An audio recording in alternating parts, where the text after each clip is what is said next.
வணக்கம். முனைவர் ராம் கணேஷ். இன்னைக்கு நாம சங்ககால பெண்பாற் புலவர்கள் குறித்து ஒரு சில செய்திகளை நாம தெரிஞ்சுக்கலாம். முதல்ல சங்ககாலம்னா என்னன்னு தெரிஞ்சுக்கலாம். சங்ககாலம் என்பது நம்முடைய சேர, சோழ, பாண்டியர் என்று சொல்லக்கூடிய மூவேந்தர்கள் ஆண்ட காலகட்டத்தை தான் சங்ககாலம் அப்படின்னு சொல்கிறோம். நம்முடைய தமிழின் ஆதி இலக்கியம்னு சொல்லக்கூடிய அந்த 10 பாட்டு 8 தொகை என்று சொல்லக்கூடிய அந்த 14 மேல் கணக்கு நூல்களைத்தான் நாம் சங்க இலக்கியம் அப்படிங்கிற பெயரால் குறிப்பிடுறோம். சங்க இலக்கியம்னு சொல்லுவோம், 14 மேல் கணக்கு நூல்கள்னு சொல்லுவோம், பாட்டும் தொகையும்னு சொல்லுவோம், 10 பாட்டு 8 தொகைன்னு சொல்லுவோம். இப்படியாக இந்த 18 நூல்களும் உருவான காலகட்டத்தை சங்ககாலம் அப்படிங்கிற பெயரால் நம்முடைய முன்னோர்கள் சொல்லி வந்திருக்கிறார்கள். அது மட்டும் இல்லாமல் சங்கம் அப்படிங்கிற ஒரு அமைப்பு இருந்தது, இல்லை, இது மாதிரியான முரண்பட்ட கருத்துக்களும் நம்முடைய தமிழ் சமூகத்தில் நிலவிக்கிட்டு தான் இருக்குது. 3 சங்கங்கள் இருந்துச்சு. முதற் சங்கம், இடைச்சங்கம், கடைச்சங்கம்னு 3 சங்கங்கள் இருந்துச்சு. அது அந்த மதுரையில் இருந்தது. அப்புறம் சில அழிஞ்சு போச்சு. இந்த மாதிரியான நிறைய செய்திகள் இலக்கியத்தில் இருக்குது. அப்படி இருக்கக்கூடிய சூழலில் அந்த சங்ககால பகுதியில் அந்த காலகட்டத்தில் வாழ்ந்த பெண்பாற் புலவர்கள் யாரு, அவங்க என்னென்ன பாடல்கள் எல்லாம் எழுதியிருக்காங்க, அவங்க இலக்கியத்திற்கு செய்த பங்களிப்பு என்ன அப்படிங்கிறதையெல்லாம் நாம் சுருக்கமாக இந்த பதிவின் மூலமாக நாம் தெரிஞ்சுக்கலாம். அந்த வகையில் சங்க காலத்தை சார்ந்த பெண்பாற் புலவர்களில் நமக்கு முக்கியமாக தெரிந்த ஒருவர் யார் அப்படின்னா ஔவையார். சங்க காலத்தில் வாழ்ந்த பெண்பாற் புலவர்களுடைய எண்ணிக்கை 40க்கும் மேலே. அந்த எண்ணிக்கை ஒவ்வொரு அறிஞர்களும் ஒவ்வொரு விதமாக சொல்கிறாங்க. ஆனால் 40க்கு குறைவாக யாருமே சொல்லலை. 40க்கு மேலே, 41, 50க்கு மேலே, இந்த மாதிரிலாம் சொல்கிறாங்க. நாம் 40க்கு மேல் அப்படிங்கிற மாதிரி நம்ம எடுத்துக்கொள்ளலாம். அந்த வகையில் சங்க காலத்தை சார்ந்த பெண்பாற் புலவர்களில் குறிப்பிடத்தக்க புலவர் யார் அப்படின்னு பார்த்தீங்கன்னா ஔவையார் தான். ஔவையார் எழுதிய பாடல்கள் தான் அதிக அளவில் நம்முடைய சங்க இலக்கியத்தில் காணப்படுது. சங்க இலக்கியம் அப்படிங்கிறது 10 பாட்டு 8 தொகையும் தான். அதில் குறிப்பாக பார்த்தீங்கன்னா 8 தொகையில் அகநானூறு, புறநானூறு, குறுந்தொகை, பதிற்றுப்பத்தல, நற்றிணை, இதில் எல்லாம் பெண்பாற் புலவர்களின் பாடல்கள் காணப்படுகின்றன. அதே மாதிரி 10 பாட்டில் பார்த்தீங்கன்னா பூர்ணராற்றுப்படை, அது முடத்தாம கண்ணியார் அப்படிங்கிற அந்த பெண்பாற் புலவர் எழுதியதாக சொல்லுவார்கள். இந்த வகையில் பார்த்தீங்க அப்படின்னா சங்க காலத்தில் நிறைய பெண்பாற் புலவர்கள் பாடியிருக்கிறார்கள். அதில் ஔவையாரை நம்ம முதல்ல குறிப்பிட்டோம். அதற்கப்புறம் காக்கை பாடினியார் அப்படிங்கிற ஒரு புலவர். அவங்க அகத்தியருடைய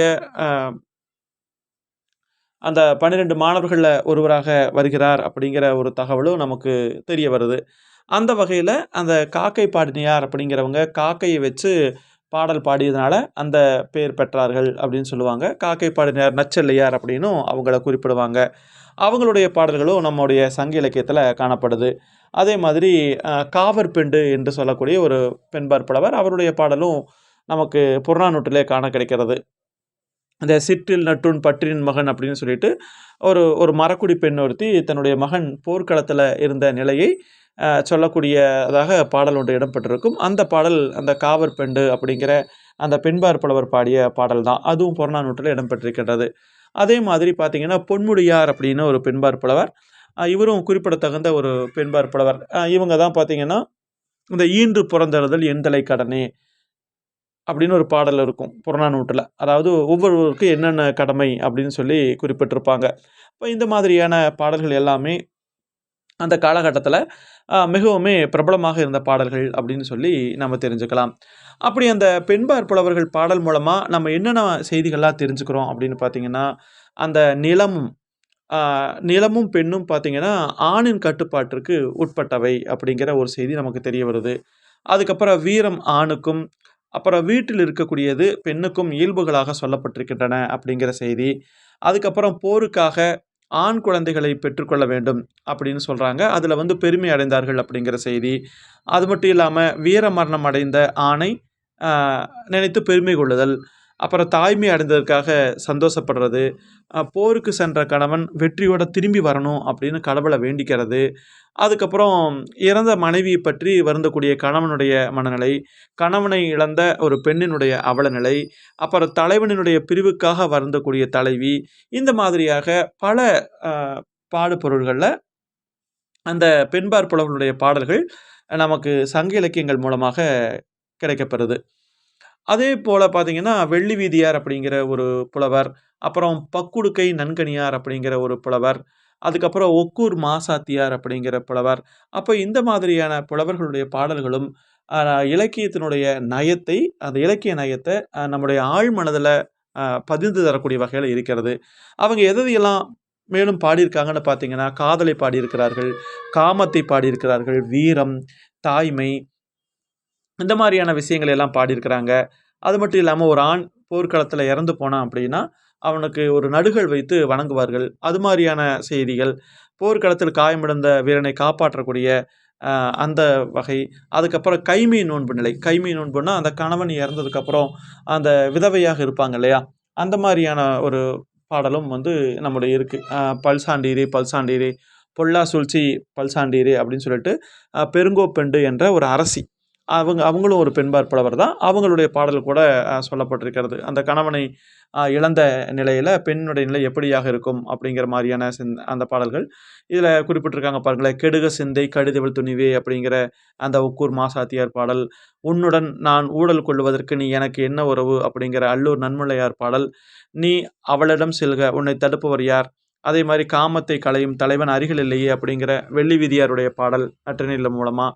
அப்புறம் நம்ம ஏற்கனவே குறிப்பிட்டோம் இல்லையா, ஈண்டு புறந்திடுதல், அந்த எந்தலை கடனை, அதாவது ஒரு பெண்ணுக்குரிய முதன்மையான கடமை என்ன அப்படின்னா அந்த பிள்ளையை பெற்றுக் கொடுதல். அதுக்கப்புறம் சான்றோனாக்குதல் தந்தைக்கு கடனே, வேல் வெடித்து குடித்தல் கொள்ளருக்கு கடனே. அதுக்கப்புறம் சொல்லுவாங்க நன்னடை நல்கள் வேந்தருக்கு கடனே. இந்த மாதிரி ஒவ்வொருத்தருக்கும் என்னென்ன கடமைகள் எல்லாம் இருக்குது அப்படிங்கிற அந்த பட்டியலை அந்த புலவர் பொன்முடியார் பாடியிருப்பாங்க. அப்போது அந்த செய்தியும் நமக்கு இந்த புறநானூற்றின் மூலமாக தெரிய வருது. அப்புறம் பார்த்தீங்க அப்படின்னா யாரெல்லாம் இருந்திருக்காங்க அப்படிங்கிறத நம்ம மேலோட்டமாக தெரிஞ்சுக்கலாம். அஞ்சி அத்தை மகள் நாகையார், அதுக்கப்புறம் அணிலாடு முண்டிலார் கொடுத்துருக்காங்க. இவங்களையும் இதில் கொஞ்சம் சந்தேகம் இருக்குது நமக்கு. அவங்க ஆணா பெண்ணா அப்படிங்கிற மாதிரியும் சில புலவர்களுடைய பெயர்கள் நமக்கு சந்தேகத்தில் இருக்குது. அதுக்கப்புறம் அல்லூர் நன்முல்லையார், அப்போ தான் ஆதிமந்தியார், ஊன் பித்தை, ஒக்கூர் மாசாத்தியார், ஓரிர் பிச்சையார், ஔவையார், கச்சிப்பேட்டு நன்னாகையார், அதுக்கப்புறம் பார்த்தீங்கன்னா காக்கை பாடனியார், காமக்கனி பசலையார், காவற்பெண்டு, குறமகள் இளவையினி, குறமகள் குறியினி, தாயங்கண்ணியார், அதுக்கப்புறம் நல்வெள்ளியார், அதுக்கப்புறம் பாரி மகளிர் சொல்லுவாங்க. அந்த பாரி மகளிரை அங்கவை சங்கவைன்னு சொல்லுவாங்க. ஆனால் பாரி மகளிர் அப்படிங்கிற குறிப்பு தான் இருக்கோ தவிர அங்கவை சங்கவைங்கிற குறிப்பு எங்கேயுமே இல்லை. ஆனால் இது வரைக்கும் நம்ம பாரியினுடைய மகளிர்னு சொல்லிட்டு அந்த 2 பேர்த்த குறிப்பிடுறோம். ஆனால் பொதுவாக பாரி மகளிர் அப்படிங்கிற பேர் தான் இருக்குது. அவங்க ஒரு காலத்தில் அப்பா இருந்த சூழலில், அந்த பாரி இருந்த சூழலில் அவங்க எப்படி இருந்தாங்க, பாரி இறந்ததுக்கப்புறம் அவங்களுடைய நிலை எப்படி மாறியது அப்படிங்கிறது சம்மந்தமாலாம் அவங்க பாடல் இருக்குது. அது மட்டும் இல்லாமல் பூங்கணுத்திரையார், அதுக்கப்புறம் பெருங்கோப்பெண்டு என்ற புலவர், அதுக்கப்புறம் பெருங்கோழி நாயக்கன் மகள் நக்கண்ணையார் அப்படிங்கிற புலவர். அப்போ இந்த மாதிரியான பெண்பார் புலவருடைய பாடல்கள் எல்லாமே நம்முடைய சங்க இலக்கியங்கள் மூலமாக தெரிஞ்சுக்க முடியுது. அப்போ இவங்க எல்லாமே யார் அப்படின்னா சங்க காலத்தில் வாழ்ந்த மிகச்சிறந்த பெண்பார் புலவர்களாக இருந்திருக்கிறார்கள். அப்போ இவங்க மட்டும்தான் இருந்திருப்பாங்களா அப்படின்னு சொல்லி பார்த்தா இல்லாமல் இன்னும் நிறைய பேர் இருந்திருக்கிறதுக்கான வாய்ப்பு உண்டு. நமக்கு கிடைத்த பாடல்களுடைய அடிப்படையில் இவங்களை எல்லாம் நம்ம பெண்பார் புலவர்கள் அப்படின்னு குறிப்பிட்டிருக்கிறோம். இன்னும் சில பாடல்களில் பார்த்தீங்கன்னா யார் எழுதுனாங்கன்னு தெரியல. ஒருவேளை பெண்கள் சிலர் அப்படி தன்னுடைய பெயரை குறிப்பிடாமல் கூட போயிருக்கலாம். அதுக்கப்புறம் பாடலடிகளால் பெயர் பெற்ற புலவர்கள் கூட இருக்காங்க. அதில் கூட பெண்பார் புலவர்கள் வந்து இருந்திருக்கலாம் அப்படிங்கிற செய்தியும் நாம் புரிந்து கொள்ளணும். அதற்கப்புறம் பாருங்களேன், பேய்மகள் இளவேணி, பொதும்பில் புல்லாளங்கண்ணியார், பொன்முடியார், போந்தை பசலையார், அதுக்கப்புறம் நல்வெள்ளையார், மார்பித்தையார், மாரோக்கத்து நப்பசலையார், அப்புறம் முடத்தாம கண்ணியார், அப்புறம் முள்ளியூர் பூதியார், அப்புறம் வெண்ணி கொய்த்தியார், வெறிபாடிய காமக்கண்ணியார், இந்த மாதிரியாக நிறைய புலவர்களுடைய பெண்பார் புலவருடைய பாடல்கள் நமக்கு சங்க இலக்கியத்தின் மூலமாக கிடைக்க வருது. நம்முடைய பாடப்பகுதியில் எடுத்துக்கிட்டிங்கன்னா கூட சில பாடல்கள் நம்ம கொடுத்துருக்கோம். பார்த்திங்கன்னா காலை பரிதப்பெனவே, கண்ணே நோக்கி நோக்கி வாழ் இழந்தனவே, அகலிரு விசும்பின் மீனினும் பலரே மன்றை உலகத்து பிறரே அப்படிங்கிற வெள்ளி வீதியார் பாடல். அது குறுந்தொகை பாடல். அதாவது இந்த தலைவனோட உடன்போக்கு போயிட்டா, அதாவது ஓடி போகிறதுன்னு சொல்லுவாங்க இல்லையா, அப்படி போயிட்டா. அப்போது அந்த நேரத்தில் அந்த செவிலித்தாய் இருப்பா இல்லையா, அப்போ அந்த அந்த தான் வளர்த்த அந்த பெண்ணை காணாமல் வருந்தி கூறியதாக ஒரு பாடல் ஒன்று நம்ம கொடுத்துருக்கோம். அதே மாதிரி புறநானூற்றின் மூலமாக அந்த சிற்றில் நற்றூன்னு சொல்லக்கூடிய அந்த பாடல், அந்த காவற்பெண்டனுடைய பாடல் நம்ம கொடுத்துருக்கோம். அதே மாதிரி நிலையாமையை சொல்லக்கூடிய ஒரு பாடல், அந்த பக்குடுக்கை நன்கணியார் பாடல். அதாவது ஒரு வீட்டில் பார்த்திங்கன்னா சந்தோஷமாக ஒரு மன நிகழ்வு நடக்குது. இன்னொரு வீட்ல பார்த்தீங்கன்னா, ஒரு இறப்புக்கான அந்த ஒலி கேட்கிறது. அப்போ இந்த மாரியான அந்த நிலையாமை பற்றி பாடிய அந்த பக்குடுக்கை நன்கணியார் பாடலும் நம்முடைய பாடப்பகுதி மூலமா நமக்கு தெரிய வருது. ஆக இந்த மாதிரி நிறைய புலவர்கள் வந்து பாடியிருக்கிறார்கள். அந்த பாடல்கள் எல்லாமே கருத்தாழம் மிக்கவை தான். அதில எந்த விதமான ஒரு மாற்று கருத்துக்களும் இல்லை அப்படிங்கிறத நம்ம முதல்ல புரிஞ்சுக்கணும். அதற்கப்புறம் அவங்க இன்னும் சில பேர் பார்த்தீங்கன்னா, வேறொரு மனநிலையில பாடியிருப்பாங்களா? இல்ல இல்ல ஆண் மனநிலையில நின்னு பாடியிருப்பாங்களா? அப்படிங்கிற மாரியான பாடல்கள் உண்டு. அப்போ ஒரு பெண்ணாக அ தன்னை கருதி ஒரு தலைவி மனநிலையிலிருந்து பாடியவர்கள் இருப்பாங்க. அதுக்கப்புறம் ஒரு ஆண் பாடுவது போல அந்த மனநிலையிலும் பாடியிருப்பாங்க. ஏதோ ஒரு வகையில தங்களுடைய மனதில் இருக்கக்கூடிய கருத்துக்களை மற்றவங்களுக்கு வந்து வெளிப்படுத்தணும் அப்படிங்கிற நோக்கத்தோட, இந்த பெண்பாற் புலவர்கள் தங்களுடைய பாடல்கள இந்த சங்க இலக்கியத்தில பதிவு பண்ணியிருக்கிறாங்க. அப்ப இன்னும் மிகச்சிறந்த பாடல்கள் கிடைக்கக்கூடும். நாம இன்னும் நிறைய ஆய்வுகள் பண்ணி பார்த்தோம் அப்படின்னா, ஒவ்வொரு பாடல்லயும் அந்த அந்த ஆழமான செய்தியா எதையெல்லாம் குறிப்பிட்டிருக்காங்க அப்படின்னு பார்க்குறப்போ, இன்னும் பெண்பாற் புலவர்களுடைய அந்த அந்த பெருமையை, அவங்களுடைய அந்த பாடல் திறத்தை நம்மால முழுமையாக தெரிந்து கொள்ள முடியும் அப்படிங்கிறதுல எந்த விதமான மாற்று கருத்துமே இல்ல.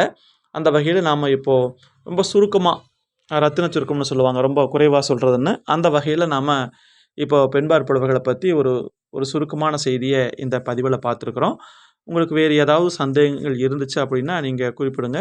மேலும் வாய்ப்பு கிடைச்சதுன்னா, ஒவ்வொரு பெண்பாற் புலவருடைய பாடல்களையும் நாம விரிவா பதிவிடலாம். மிக்க நன்றி. மீண்டும் நாம இன்னொரு பதிவின் மூலமாக சந்திக்கலாம். நன்றி.